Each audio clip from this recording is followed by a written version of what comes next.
রে কামিল। লেখনীতে রয়েছেন ওমেরা আহমেদ। এটিকে বাংলা তর্জমা করেছেন রুস্মিতা বিনতে মেহেদি। অধ্যায় 6, পার্ট 1। নিউ হ্যাভেনে ফিরে এসে সালার তার জীবনের এক নতুন যাত্রা শুরু করলো। সেই রাতে জঙ্গলের ভীতিকর ও নিঃসঙ্গ অন্ধকারে গাছের সাথে বাঁধা অবস্থায় কান্নার মধ্যে যে সকল প্রতিশ্রুতি সে করেছিল সব আজ মনে পড়ছিল। সে সবার থেকে নিজেকে বিচ্ছিন্ন করে ফেললো, মানুষের সাথে যোগাযোগ প্রায় শূন্য নামিয়ে আনলো। আমি তোমাদের সাথে দেখা করতে চাই না, সালা সবসময় সোজাসাপটা কথা বলতো, কিন্তু এমন পর্যায়ে যাবে তার কোনো বন্ধুই সেটা ভাবতে পারেনি। কয়েক সপ্তাহ ধরে বন্ধু মহলে সে সমালোচনা, কৌতূকলনা, আপত্তি, আলোচনা সব কিছুর লক্ষ্যবস্তু ছিল। তারপর ধীরে ধীরে তা বদলাতে, ঠাট্টা, বিদ্রুপ আর বিরক্তিতে রূপ নিল। অবশেষে সবাই ব্যস্ত হয়ে গেল নিজের জীবনে। সালার সিকান্দার কারো জীবনে কেন্দ্রবিন্দু ছিলই না, যেমনভাবে কেউই তার জীবনে কেন্দ্রবিন্দু ছিল না। নিহভেনে ফিরে প্রথম কাজগুলো একটি ছিল জালাল আনসারের সাথে দেখা করার চেষ্টা। পাকিস্তান থেকে ফেরার সময় সে জালালের ঠিকানা সংগ্রহ করেছিল। এটি এক প্রকার কাকতালীয়। জালালের মতোই একই হাসপাতালে কাজ করত সালারের এক কাজিন। এরপর সব ছিল সহজ, খুবই সহজ। সালার জালালের সাথে একবার দেখা করতে চেয়েছিল, তার কাছে ক্ষমা চাইতে চেয়েছিল। তার এবং ইমামা সম্পর্কে সে যে মিথ্যেগুলো বলতে চেয়েছিল তা স্বীকার করতে চেয়েছিল। তাদের সম্পর্ক নষ্ট হওয়ার ক্ষেত্রে নিজের ভূমিকা ভেবে সে লজ্জিত ছিল এবং এর প্রায়শ্চিত্ত করতে চেয়েছিল। জালাল আনসারের সাথে পৌঁছে সে এখন ইমাম হাশিমের কাছে পৌঁছানোর পথ পাচ্ছিল। সে ছিল জালালের সাথে হাসপাতালের ক্যাফেটেরিয়ায়। জালালের মুখ খুবই কঠিন, কপালে ভাঁজ বাড়তে থাকা বিরক্তি স্পষ্ট বোঝা যাচ্ছিল। সালার কিছুক্ষণ আগেই হাসপাতালে পৌঁছেছিল, আর তাকে সামনে দেখে জালাল হতবাক হয়ে গিয়েছিল। সালার কয়েক মিনিট এসব সময় চেয়েছিল। জালাল তাকে 2 ঘন্টা অপেক্ষা করিয়ে তবেই সময় দিল। সবার আগে আমি জানতে চাই, তুমি আমাকে কিভাবে খুঁজে বের করলে? জালাল সরাসরি প্রশ্ন করলো, বসতে বসতেই। ওটা গুরুত্বপূর্ণ নয়, সালার বলল। এটা খুবই গুরুত্বপূর্ণ। তুমি যদি চাও আমি তোমার সব সময় দেই, তাহলে আমাকে জানাতেই হবে তুমি আমাকে কিভাবে খুঁজে বের করেছো। আমি আমার এক কাজিনের সাহায্য নিয়েছি। সে ডাক্তার এবং বহুদিন ধরে এই শহরে কাজ করে। আমি শুধু তোমাকে তোমার নাম আর কয়েকটা তথ্য দিয়েছিলাম, ওই পর্যন্তই, সালা উত্তর দিল। লাঞ্চ? ফর্মার ভঙ্গিতে জালাল প্রশ্ন করলো। সে ইতিমধ্যে নিজের লাঞ্চ ট্রে নিয়ে টেনে টেবিলের কাছে এসেছিল। সালার ভদ্রভাবে লাঞ্চের প্রস্তাব প্রত্যাখ্যান করলো। জালাল কাজ ঝাঁকিয়ে নিজের লাঞ্চ খেতে শুরু করলো। তুমি আমার সঙ্গে কি বিষয়ে কথা বলতে চেয়েছিলে? আমি তোমাকে কিছু সত্য জানতে চেয়েছিলাম। সত্য? জালাল ভ্রুকুচকে জিজ্ঞাসা করলো। আমি তোমাকে বলতে চাই যে আমি তোমাকে মিথ্যে বলেছিলাম। আমি ইমামার বন্ধু ছিলাম না, সে ছিল আমার বন্ধুর বোন, আমার পাশের বাসায় প্রতিবেশী। জালাল খেতে খেতে শুনছিল। তার সঙ্গে আমার পরিচয়টা ছিল একেবারে সামান্য, আর সেটাও হয়েছিল কারণ একবার সে আমাকে ফার্স্ট এইড দিয়ে জীবন বাঁচিয়েছিল। সে আমাকে পছন্দ করতো না, আমিও তাকে পছন্দ করতাম না। তাই তোমাকে বলছিলাম সে আমার খুব ঘনিষ্ঠ বন্ধু, তোমাদের মাঝে ভুল বোঝাবুঝি তৈরি করার জন্য। জালাল মনোযোগ দিয়ে খেতে খেতে তার কথাগুলো শুনছিল। এরপর যখন ইমামা বাড়ি ছেড়ে তোমার কাছে যেতে চেয়েছিল, আমি তাকে তোমার বিয়ের বিষয়ে মিথ্যে বলেছিলাম। এই কথা শুনে জালাল খাওয়া থামিয়ে দিল। আমি তাকে বলেছিলাম তুমি বিয়ে করে ফেলেছো, তাই সে তোমার কাছে আসেনি। পরে বুঝেছিলাম আমি এটা অনেক বড় একটা ভুল করেছি, কিন্তু তখন অনেক দেরি হয়ে গেছে। ইমামার সঙ্গে আমার আর কোনো যোগাযোগই ছিল না, কিন্তু কাকতালীয়ভাবে তোমার সঙ্গে যোগাযোগ করতে পেরেছি। আমি তোমার কাছে ক্ষমা চাইতে চাই। আমি তোমার ক্ষমা গ্রহণ করছি, জালা শান্তভাবে বলল। কিন্তু আমার মনে হয় না তোমার কারণে আমার বা ইমামার মাঝে কোনো ভুল বুঝাবুঝি হয়েছিল। আমি তো আগেই সিদ্ধান্ত নিয়েছিলাম তাকে বিয়ে করব না। সে তোমাকে খুব ভালোবাসত, সালার ধীরে বলল। হ্যাঁ জানি, কিন্তু বিয়েতে ভালোবাসা একমাত্র বিষয় নয়, আরও অনেক কিছুই থাকে, বাস্তববাদী কণ্ঠে জালাল বলল। জালাল, তোমার কি ওকে বিয়ে করা সম্ভবই নয়? প্রথমত, তার সঙ্গে আমার কোনো যোগাযোগ নেই। দ্বিতীয়ত, যোগাযোগ থাকলেও আমি তাকে বিয়ে করতে পারতাম না। সে তোমার সমর্থন চায়, সালার বলল। আমি মনে করি না যে এখন আমার কোনো সমর্থন চাই। সময় অনেকটা পেরিয়ে গেছে। এই সময় নিশ্চয় সে কাউকে খুঁজে পেয়েছে। হতে পারে সে কাউকে পায়নি, এখনও তোমার অপেক্ষায় আছে। এই ধরনের সম্ভাবনা নিয়ে আমি ভাবি না। আমি তোমাকে আগেই বলেছি, এই পর্যায়ে আমার কেরিয়ার নিয়ে বিয়ে অসম্ভব, আর তার সঙ্গে তো নয়ই। কেন? এর উত্তর দেওয়ার প্রয়োজন বোধ করছি না। কেন?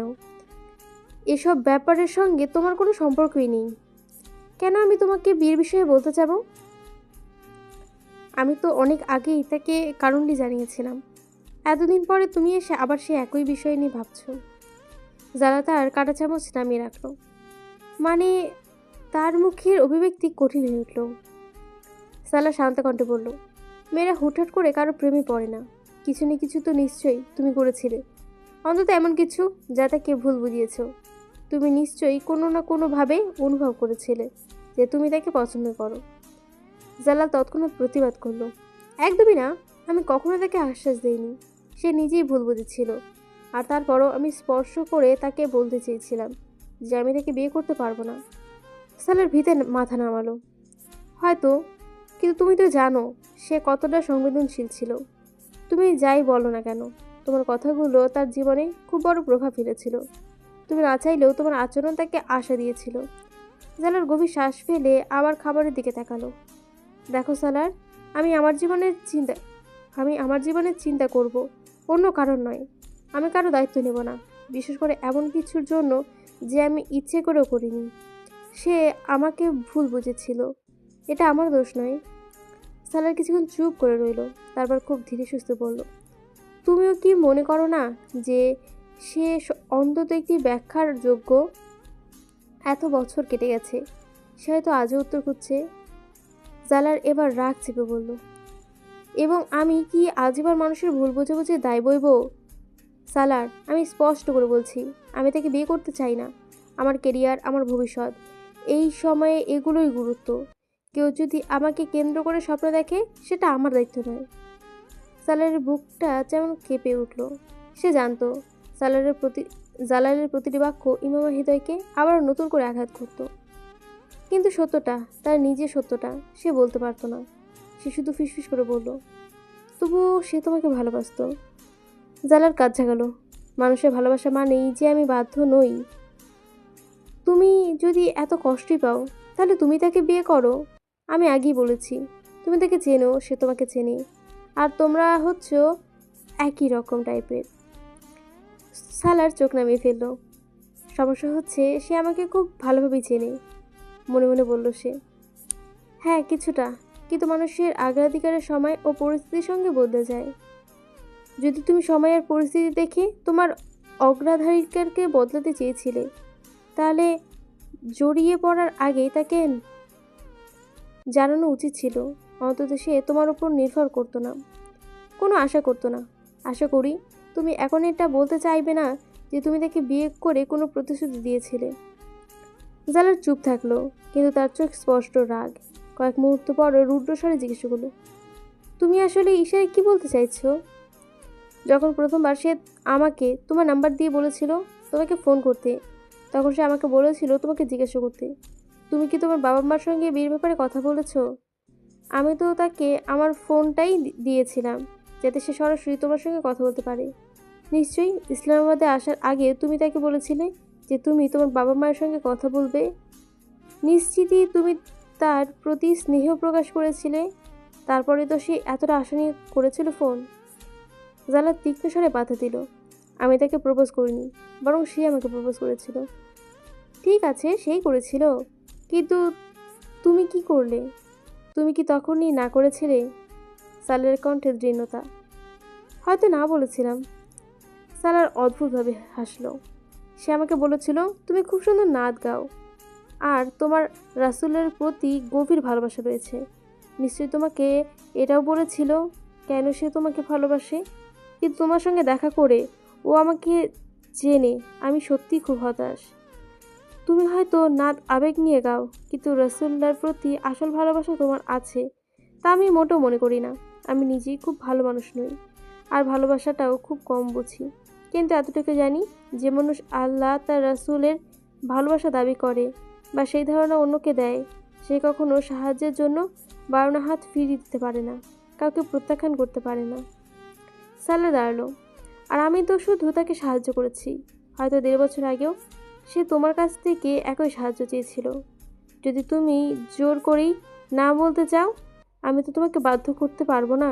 তবে তোমার সঙ্গে দেখা করে আর কথা বলে আমি সত্যিই খুব হতাশ। সালার হাত বাড়ালো বিদায়ের জন্য, কিন্তু সালার তাকিয়ে রইল। সে কেবল রাগ ভরা চোখে সালার দিকে চেয়ে রয়েছে। খোদা হাফিজ। সালার হাত টানিয়ে নিল। জালা শুধু তাকিয়ে থাকলো, তারপর নিচু স্বরে বলল, দুনিয়া সত্যি বোকাদের ভরা। এরপর সে আবার তার লাঞ্চ ট্রে দিয়ে মন দিল। তার মেজাজ ভীষণ খারাপ। জালার আহসানের সঙ্গে দেখা করার পর সালারের নিজের অনুভূতি সে ঠিকঠাকভাবে ব্যাখ্যা করতে পারছিল না। সে কি এখন অনুশোচনা থামাবে? কারণ জালার তো চাইছিলই না আমাকে, না কি করবে কিছু বুঝতে পারছে না। পর্বটা কিন্তু শেষ হয়ে গেছে। কেমন হচ্ছে অবশ্যই জানাবেন। ভালো লাগলে অবশ্যই লাইক কমেন্ট সাবস্ক্রাইব করে দেবেন। আর আজকে গল্পটা শোনার জন্য অসংখ্য ধন্যবাদ।